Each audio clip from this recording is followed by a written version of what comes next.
What's going on, everyone? Welcome to a new episode of Mostly Wrong Opinions. I am Tyrone. That is Devin. Hold up. Before we carry on with this, hit the subscribe button. Right there. Boom. Red button.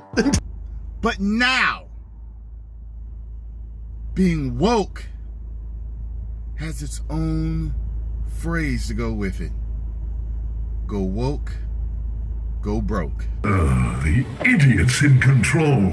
Tyrone Magnus says something what people have been getting on him about. He been saying about woke culture. You know, woke culture is different now than what it was, because it really meant, you know, if you were awake, you would know about the issues and stuff going on in the world, or, you know, political issues or something like that. You remember when woke was a good thing? To his standards, especially Disney, is pushing female empowerment down your throat. Instead of building a character from the ground up, like you know, like Ridley. This is what he says. He says that's what. Yeah, he says that, and I'm kind of, I don't know if I'm on the fence about that. You know, because I feel like I don't think they shove it in certain instances. Like Disney does shove it in certain instances when it comes to the what is it, the end game, when all the women came around. They're like, let's go, girls. Okay. You know, and they all got together and they was like, ugh. If they made a Tomb Raider movie from the ground up, I think that would be one of the best things. I mean, they already made a Tomb Raider movie, but they've done that like multiple times. If they made it better. Okay, so what would a male empowerment movie look like? Is there such thing? Everything. Yes, every movie you've ever seen, right? Yeah. All of them. Doctor Strange would be a male empowerment film. Moon Knight would be a male empowerment television show. Men just don't like not being centered. That's all it is. And white people don't like not being centered, and they feel uncomfortable when someone else is centered. So all that does is expose a flaw in you, not necessarily you, but if you feel this way, it exposes a flaw in you where you expect to see yourself all the time, 100% of the time, and when you don't see yourself, you feel naked or ugly or vulnerable, and you get nervous. And that's a flaw in you. That's not a flaw in the movie. That's a personal flaw that you had to go seek professional help for. The whole thing about, which was just stupid, about them switching up 007 with a female name. Right. And all that crap. All this is just code talk and whistleblowing for saying that women don't belong in this film. Right. That they don't believe that a bunch of women getting together at the end of Endgame belongs in the film. But if a bunch of guys got together in Endgame, which they totally did, to beat up Thanos, they wouldn't say a peep, right? Because they say that you belong, but the women, you don't belong. Get out. It's just a weird concept for me to hear. It's not real. It's kind of what I'm saying before. There are a lot of fake issues that people like to talk about, and that's, you know, one of many. It's what's happening is you just feel uncomfortable not feeling centered. That's all it is. Yeah. And so if they center someone else, I'm not saying it. Yeah, personally, I want to say the general you. I'm not attacking you, Tyrone. I'm saying like the general you. Hold on, people. Just don't get at me. You know what I'm saying? Right. They don't feel comfortable not being in the center of the frame, and they'll make up all these stupid straw man arguments like, why are you talking about 007? Why switch the sex of 007? Just invent a new character. That's a woman. And it's like, okay, if they did that, would you go see it? No, you wouldn't, right? You wouldn't go see it. It would die right there in the theater. And then you'd say something like, well, I guess women, they just don't make good movies. You know, so it's like, it's a terrible, ridiculous fake loop that goes on and on and on. And that's just a lie, because there's so many awesome women that's, like I said, Ridley. Like I said, it's gatekeeping. That's all it is. They want to keep their white male characters dead center, and anything beyond that is seen as an agenda or some sort of a political move, or it's not real. It's just bull. It's baloney.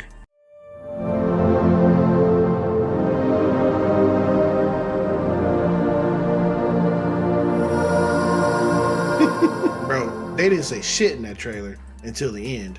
And they were just showing a whole bunch of beautiful freaking Fern Gully shit. Yeah, my audience, it was dead quiet after that trailer. I was like, yo, this was the biggest movie ever. literally, and they're really expecting to bank on this again. And my audience was like, they didn't look like they recognized it. I was like, I don't even know what that is. There was like a negative reaction in my theater, like sound left the theater. I was like, wow. They were quiet as hell in my theater too, and I was like, when I saw the first Avatar, I saw it in IMAX 3D. I was like, hell yeah, I'm gonna get the full experience because it was made for a 3D. And it gave me the worst headache, and I felt sick to my stomach. I remember thinking I was gonna throw up in the car afterwards. And like I hated the film, and I was like, maybe I just was in a bad mood with this headache. So I watched it again, and I was like, yo, first of all, this movie is weird in a bad way, because they like put their tails and they connect their tails to the animals, and I'm like, are they like having like an intercourse thing with the how you like that? Yeah, was not into that. You like the fur on the tip? What's that fur on the tip? What the hell?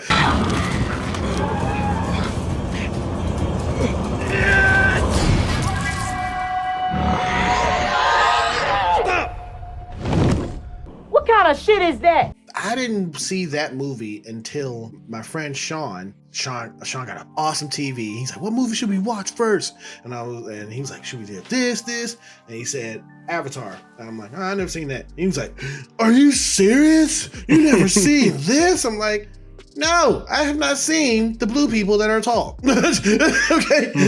And then he's like, oh, it's gonna blow your mind. We gotta see it. And then we watched it. I'm like, all right.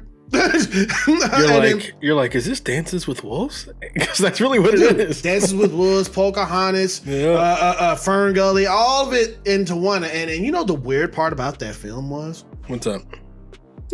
James Cameron said, it took me 12 years to come up with the concept of the film. Yeah, I said, how? It took him 12 years to come up with unobtainium? Their damn village happens to be resting on the richest unobtainium deposit within 200 clicks in any direction. It's just dumb. Why is it dumb? I don't know. Jessica Jones, I think, was season 1 was the best TV thing that Marvel's ever done. You really think so? Season 1? Yeah, it was really good. No, I was have you finished Moon Knight? You thought Moon Knight? I didn't say nothing about no best. I just said, have you finished it? Yes, which is why I said Jessica Jones is better. I loved Moon Knight, man. Wow. I loved Moon Knight. Okay. I liked everything about Moon Knight when it came to the split personalities and the mental health issue. I liked Moon Knight more when it got past episode 4, where he gets more into the reasons why he is who he is. They left it open for season 2 because now they on Twitter it was a series finale until the week before the season. There was the last episode, and they changed the season finale because they knew at the end of this it was going to be. We don't know this for certain. We're talking conjecture now. We don't know if that was a mistake or whether they changed their mind. We don't know. Okay. We've been down this road, bro. Just like with you and thinking that Batman's thing was his gun. It wasn't, right?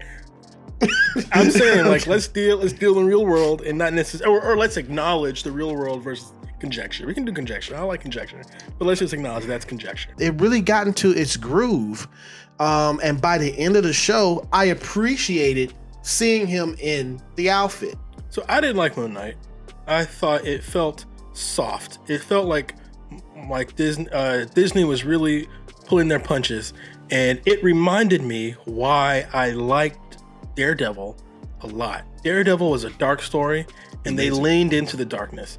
Moon Knight was a dark story, but they kept shying away. They kept like dodging all the dark stuff, until that one episode. Episode 5, yeah. They like looked at it for a second, they're like, and there's a hippo. Really, it felt like they're playing with kid gloves, which makes me nervous for if they do move forward with anything with Charlie Cox's Daredevil. I don't want him to be treated like Moon Knight was treated. I liked him being dark and gritty, and I felt like Moon Knight should have been a darker show. Also, I thought Moon Knight was at times boring, so I wasn't too wild about Moon Knight. I did like. This is probably what the exact opposite of probably what you think. I bet I did like old girl becoming a superhero. I thought that was cool. I thought her outfit. I like that. Okay, cool, good. Yeah, it's dope. And I liked her outfit. Her outfit looked pretty cool. Oh, man. But I wish stuff like that had happened earlier. That's the opposite. Okay. And I wish we learned more about Mark Spector's inner turmoil earlier. I wish we hadn't spent so much time with his jokey personality and spent less time there and more time with a darker Mark Spector. That would have been a lot more interesting. I'd be thrilled. I shit myself, but I'd be thrilled. Khonshu kept saying, especially with the end credit scene, he said Mark Spector doesn't know how, in trouble he really is, how in turmoil he is. He's like, if it's in such turmoil, show how much in turmoil he is. Yeah. Even with you mentioning Khonshu, that reminds me, I'm not some Moon Knight expert. I don't love Moon Knight, but I've read a couple comics, and it's unclear in the comic that I've read. It's unclear whether any of this is real. It's unclear whether Khonshu's real. It's unclear whether he is an actual superhero. It's unclear whether he has powers. Everything is unclear. And I liked that more nebulous thing where you're like, oh, are there really gods? Or is this guy absolutely insane? Right? And that to me is really fun. Okay, Robert Eggers. And the movie, yeah, totally. I could see something like that. A lot more nebulous. I think the show would have benefited from doing, in my opinion, it benefited from doing something darker and less clearly defined. But to have Khonshu be 100% real and not something that he's invented in his head, I feel like that's less interesting. Not a knock on Oscar Isaac. I thought he killed it, playing 3 different personalities. The effort in Moonlight is Oscar. Okay. Yeah, Oscar Isaac really carried that show. I really can't even imagine that with anybody else. This is gonna be goofy, but I was in tears on episode 5. Oh my I was God, in tears. I know you do not. You're not a cancer man. No. Okay. I do feel like movies can move me a lot, or shows can move me a lot.